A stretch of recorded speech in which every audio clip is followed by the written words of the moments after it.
Tunay ngang ang edukasyon ay ang kayamanan na pwedeng ipamana ng kahit sino na hindi mananakaw din ng sino man. Kaya naman ilang mga netizen ang na-inspire sa story ni Eric Fructuoso na kung saan ay ibinahagi niya ang ilan sa mga photos ng kanyang mga anak na lahat ay nakapagtapos at nakakuha ng medalya. Ayon sa mga fans, matatalino ang mga anak ni Eric.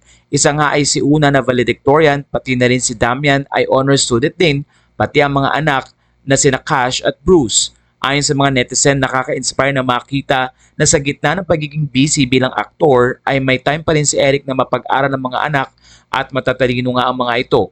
Ilang mga fans na nagsabing deserve ni Eric ang matatalinong anak at mababait na mga bata kasama sa kanyang buhay na nagbibigay inspirasyon din sa kanyang mga followers sa social media.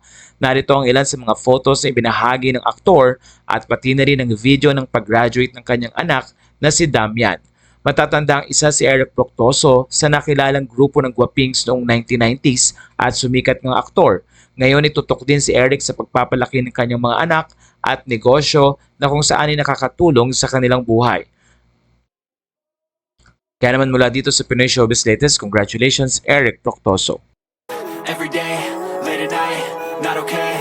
All I want, and I pray, all I need are some better days. Fuck me, I'm looking in the mirror, so foggy, but I've never seen clearer. I don't really think anyone can save me, and honestly I'm not really sure I want saving. I like to be my own worst enemy. There's no risk if you don't try at anything, so I'ma just keep buying everything. See you in the next life, have to be a better me. I don't think that my head's on straight, gotta flip it and grip it and go and get an x-ray. What's wrong with me? I just feel weight pushing on my chest and it squeezes till I suffocate. Better change my mindset, meditate. It's pretty cool that I'm alive and have better days. I could walk, see, hear, I should celebrate. Think I could change my mind, maybe elevate.